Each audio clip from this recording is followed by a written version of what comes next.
Okay, तो देखिए प्यारे बच्चों, क्वेश्चन नंबर 6 क्वेश्चन नंबर 5 की तरह आप इसको भी हल कर सकते हैं। क्वेश्चन नंबर 5 नहीं, क्वेश्चन नंबर 4 की तरह जो क्वेश्चन नंबर 5 है इसको भी आप आसानी से हल कर सकते हैं। एकदम वैसे ही काम करना है। इसमें 3 गुणे 4 कोटि की रचना करना है। तो आप 3 गुणे 4 का एक काल्पनिक का भी ऐसे मान लेंगे कि ए बराबर 3 गुणे 4 कोटि का कैसे मानना है। इसमें 3 पंक्ति और 4 स्तंभ रहना चाहिए। यानी कि यहाँ पर लिखेंगे A11 A12 और ध्यान रखिए कितनी पंक्ति है, 3 पंक्ति, 3 पंक्ति 4 स्तंभ। तो यहाँ पर हम 4 तक डिस्ट्री जाएंगे, A13 A14, फिर यहाँ लिखेंगे A21 A22 A23 A24 और तीसरी वाली पंक्ति में A31 A32 A33 और A34। इस प्रकार का एक काल्पनिक अवयव की रचना करके इन सभी अवयवों का मान दिए गए उस प्रतिबंध के आधार पर ज्ञात करेंगे और फिर वापस इसी में इसको प्रतिस्थापित कर देंगे तो आपको प्राप्त हो जाएगा। इसको आसानी से कर लेंगे, ठीक है। तो चलते हैं इस क्वेश्चन नंबर 6 पर। इसमें लिखा है हमें एक्स और वाई जेड का मान ज्ञात करना है। तो ये सिंपल था, हमने पिछले लेक्चर में बताया था कि जब भी बराबर के पक्ष में दोनों तरफ के अवयवों की कोटियां बराबर हों तो उनके संगत अवयव भी बराबर होते हैं। तो सिंपल सा तरीका है, आपको करना क्या है, ऐसे देख कर बताया जा सकता है। 4 किसके बराबर होगा, वाई के, यानी वाई का मान 4, यानी वाई बराबर लिख देंगे यहाँ पर 4। दूसरा 3 बराबर जेड, यानी कि जेड का मान है यहाँ पर 3। उसी प्रकार से x बराबर 1 का मतलब जब x बराबर लिख देंगे 1। 5 बराबर 5 है तो ये सिंपल सी चीज़ है, ये बराबर लिखा है उसको हमें नहीं देखना है। तो इस तरह से हमें ये मान प्राप्त हो गया, ठीक है, बिल्कुल आसान है। अब इसमें भी वैसे ही काम कर सकते हैं। इसमें 2 वेरिएबल में है, 2 चराती में है, तो क्या करेंगे, जब दोनों की कोटियां बराबर हैं, इसकी कोटि 2 गुणे 2, इसकी कोटि 2 गुणे 2, मतलब कि x प्लस वाई का मान 6 के बराबर, तो लिख देंगे x प्लस वाई बराबर 6। यहाँ पर तो हमें एक्स वाई का मान पहले इसमें से एक का ज्ञात करना पड़ेगा। तो और आगे देखते हैं, 2 के बराबर 2 लिखा है, 5 प्लस जेड बराबर 5 के बराबर होगा, तो यहाँ लिख देते हैं 5 प्लस जेड बराबर 5। तो यहाँ से हमें जेड की वैल्यू मिल जाएगी 0। ये पहला जेड का मान प्राप्त हो गया। दूसरा एक्स वाई का मान कितना है, 8। तो यहाँ लिख सकते हैं एक्स वाई बराबर 8। तो हमें एक्स की वैल्यू कितनी मिलेगी, 8 बटे में वाई को इधर कर दिया, ये एक्स की वैल्यू है। अब एक्स की वैल्यू फिक्स नहीं है, हमें वाई का मान पहले ज्ञात करना पड़ेगा कि एक्स के मान को हम इसमें रखते हैं और देखते हैं क्या वैल्यू मिलती है। एक्स का मान रखा इसमें, तो यहाँ रखने पर क्या प्राप्त हुआ, देखिए ध्यान से, एक्स के स्थान पर रखा 8 बटे वाई प्लस वाई बराबर 6। इसको हल करने पर हमें क्या मिलेगा, बट्टी हटाने हैं तो इसी बट्टी के हर का लौसा लेकर के सब में गुणा कर देते हैं, तो ये जो हर दिखाई दे रहा है वो ख़त्म हो जाता है। तो वाई का तीनों पदों में गुणा करना है, तो इसमें वाई का गुणा करोगे तो 8 आएगा, इसमें वाई का गुणा वाई स्क्वायर बराबर वाई का इसमें गुणा 6y। ये एक प्रकार का द्विघात समीकरण बन गया है ना। तो इसका मतलब इसको द्विघात समीकरण के विधि से हल करना पड़ेगा, 2 भाग करके, जिसको बोलते हैं मध्य पद विभक्त विधि। तो हमने क्या किया, इसको इधर कर दिया, सबसे पहले 2 घात को अधिकतम वाला माइनस में 6y और ये प्लस में 8 बराबर 0। समझ आया, ठीक है। अच्छा, इसका अब गुणनखंड करना है, करते हैं। 6 का ऐसे 2 भाग करना है कि वो गुणा करने पर 8 आ जाए और जोड़ने घटाने पर 2 आ जाए। तो सिंपल सी चीज़ है, 4 और 2 ले सकते हैं, तो यहाँ ले लिया Y square minus 2y minus. देखिए इसको सिंपल से कैसे हल करते हैं, बहुत लोग गलत से हल करते हैं। इसको वास्तव में कैसे हल किया जाता है, इसको ध्यान दीजिए। सबसे पहले जो हम लोग 2 भाग करते हैं उसको ऐसे लिखा जाता है 2 + 4, यानी कि 4 2 6 और 4 का गुणा 2 में 8, ऐसे बाहर वाई प्लस 8 बराबर 0।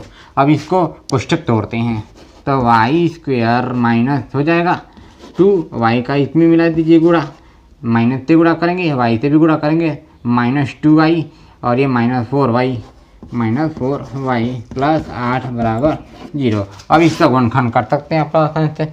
जो वैल्यू मिलेगी वो y के 2 मान प्राप्त होंगे, उनमें से बारी बारी से y के मान ना करके हम x के मान भी 2 प्रकार से प्राप्त करेंगे।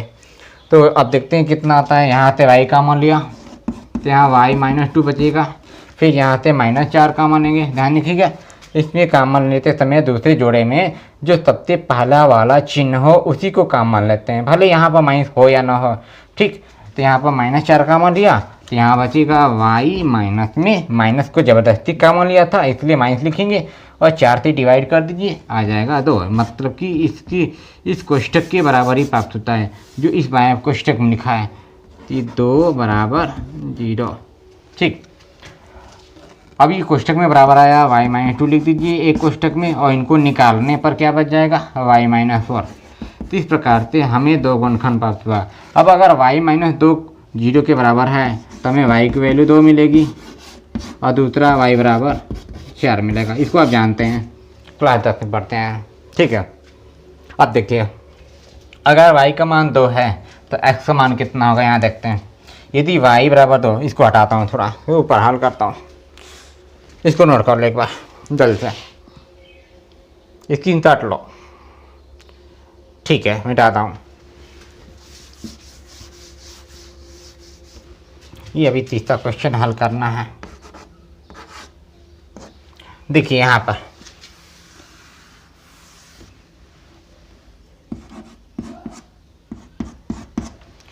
यदि y की वैल्यू 2 है तो हमें इसमें मान रखने पर क्या मिलेगा 8x बराबर 8/2 बराबर 4, यानी x का मान आएगा 4। ये पहला, और ये तब आएगा जब y का मान 2 है तो x बराबर 4। अब अगर y का मान, ध्यान दीजिएगा, y का मान अगर 4 है तो अब इसमें रखिए 4, यानी कि x बराबर 8/4, ये हमें क्या देगा 2, तो x की वैल्यू आ गई 2। इस प्रकार से ये मान, तो सब प्रकार से इस सवाल के आधार पर x, y, z के कितने कितने मान आएंगे। पहला, z का तो एक ही मान होगा 0। ठीक है, x, y के अलग अलग मान आ रहे हैं। y बराबर 2 रखने पर क्या मिल रहा है, x बराबर 4, y बराबर 4 रखने पर x बराबर 2। तो इस दोनों के आधार पर यहाँ ऐसे लिखा जाएगा y बराबर 2 तो x बराबर 4, और अगर y बराबर 4 तो x बराबर 2, और साथ में z बराबर 0। ये हमें मान प्राप्त हुए। ठीक है, बहुत आसान है। अब देखते हैं एक और क्वेश्चन है तीसरा, इसमें x + y, इसमें देखो 3 पंक्तियां हैं और एक स्तंभ है, और इधर भी 3 पंक्तियां हैं और एक स्तंभ है, तो दोनों की कोटियां बराबर हैं। तो क्या इसको भी हल कर सकते हैं आप लोग। एक तो 3 वेरिएबल में है, एक 2 वेरिएबल में, ये भी 2 वेरिएबल में, मतलब 2 चरराशि में। ठीक है, एक बार इसको नोट करो तो आगे चलता है। ठीक है, मिटा रहा हूँ।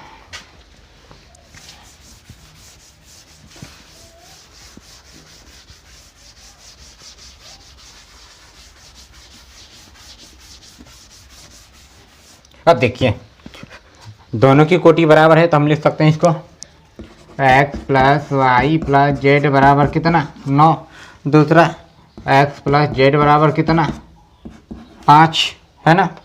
उसी प्रकार से y + z बराबर 5।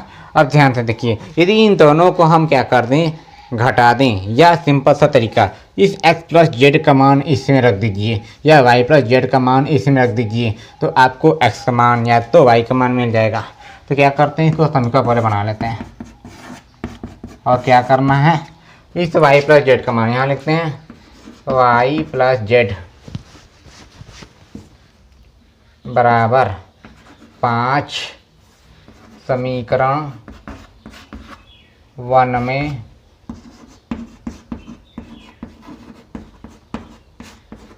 रखने पर। ठीक है, तो 1 में रखिए, y + z का मतलब इस y + z के स्थान पर रखेंगे कितना 5, तो x + 5 बराबर 9, या x बराबर हमें प्राप्त हो जाएगा 4।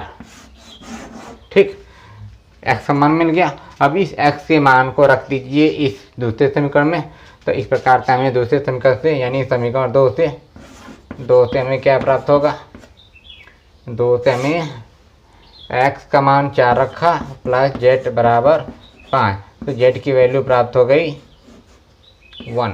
ये आया z का मान। ठीक है, बिल्कुल आसान है।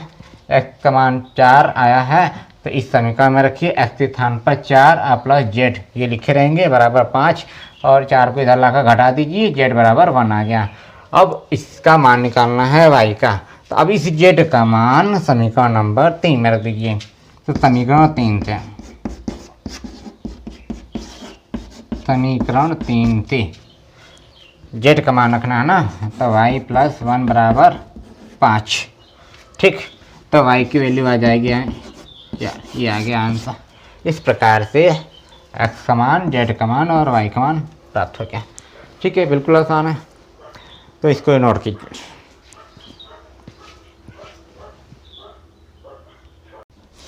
सिमिलरली क्वेश्चन नंबर 7 को आप क्वेश्चन नंबर 6 की तरह हल कर लेंगे, है ना। इसमें भी कोटियाँ बराबर थी हैं, तो आप संगत अवयवों को बराबर करके 2 चर वाला रैखिक समीकरण बनेगा, तो उसको भी हल करके x y z का मान निकालेंगे, हो जाएगा। तो देखते हैं क्वेश्चन नंबर 8। ये बहुत ही आसान है। ये प्रॉपर्टीज़ के आधार पर, जैसे हम पिछले लेक्चर में बताया था कि कोई भी आव्यूह वर्ग आव्यूह तब होता है जब उसमें समान रूप से पंक्ति और स्तंभों दोनों बराबर हों, यानी कि जितनी पंक्तियां हों उतने स्तंभ हों, उसी को कहा जाता है वर्ग आव्यूह। तो हम कह सकते हैं कि ये जो m और n है, यानी m पंक्ति n स्तंभ है, दोनों आपस में बराबर हो, यानी कि m बराबर n हो, तो हम कह सकते हैं कि वह आव्यूह क्या होगा, वर्ग। इसका मतलब विकल्प नंबर सी सही है, बिल्कुल आसान। अब देखते हैं क्वेश्चन नंबर 9। इसमें लिखा है कि x तथा y के किन मानों के लिए आव्यूहों के निम्न युग्म समान है। तो इसको हल करने के लिए आपको क्या करना है, वैसे ही काम करना है। अगर दोनों तरफ की कोटियां बराबर हैं तो संगत अवयव भी बराबर होंगे। अब देखते हैं कि x y के मान क्या प्राप्त होते हैं, ये हमें सेम रूप से मान मिलते हैं कि नहीं मिलते हैं। इस तरफ भी x y का कुछ अचर अज्ञात के रूप में मान दिया है, और इधर भी एक y का अज्ञात मान दिया है। अब देखना है कि दोनों का मान सेम आता है कि नहीं आता है। तो सबसे पहला जो चीज़ है कि इसको बराबर करके लिख देंगे संगत अवयव के आधार पर। तो ये 3x प्लस, यहाँ देखते हैं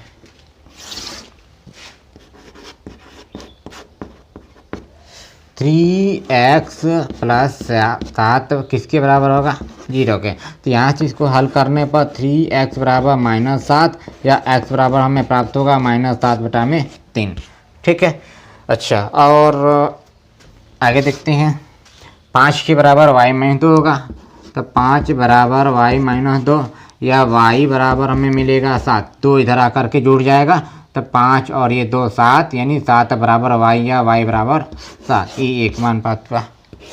ठीक, x और y के हमें ये मान प्राप्त हुए।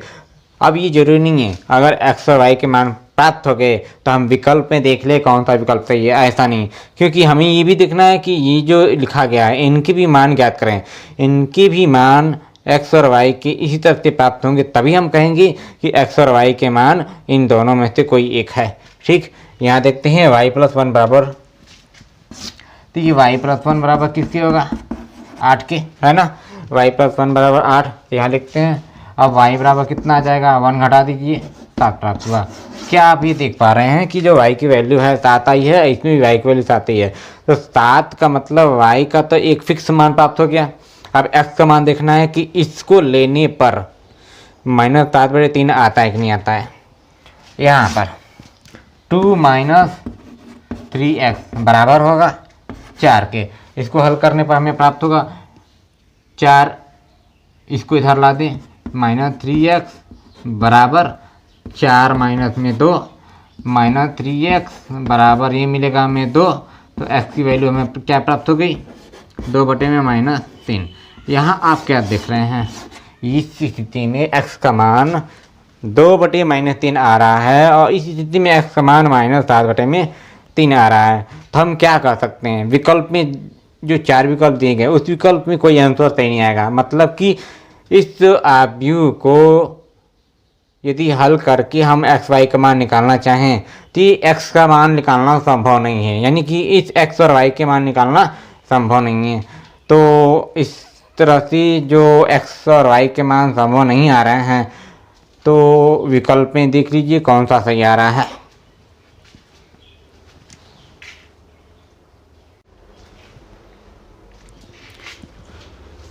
तो इसमें लिखा है, यानी हमारा ऑप्शन सही होगा ऑप्शन नंबर बी, कि ज्ञात करना संभव नहीं है, यानी कि ऑप्शन नंबर बी सही है। ठीक है, बी वाला ऑप्शन हमारा करेक्ट है। तो इस प्रकार से प्रश्नावली 3.1 यहाँ पर ख़त्म होती है। और जो आपको होमवर्क दिया गया था इसमें क्वेश्चन नंबर 7 को क्वेश्चन नंबर 6 की तरह लगाना था, और उसके पहले वाले क्वेश्चन में 3 प्रकार के क्वेश्चन थे, उनको आप ज़रूर लगाइएगा। बिल्कुल आसान पढ़ेंगे, एक तरीके से आप लगा सकते हैं तो दोनों और भी लगा सकते हैं आसान से। तो ठीक है, इसको आप एक नोट कर लीजिए। मिलते हैं कल क्लास में।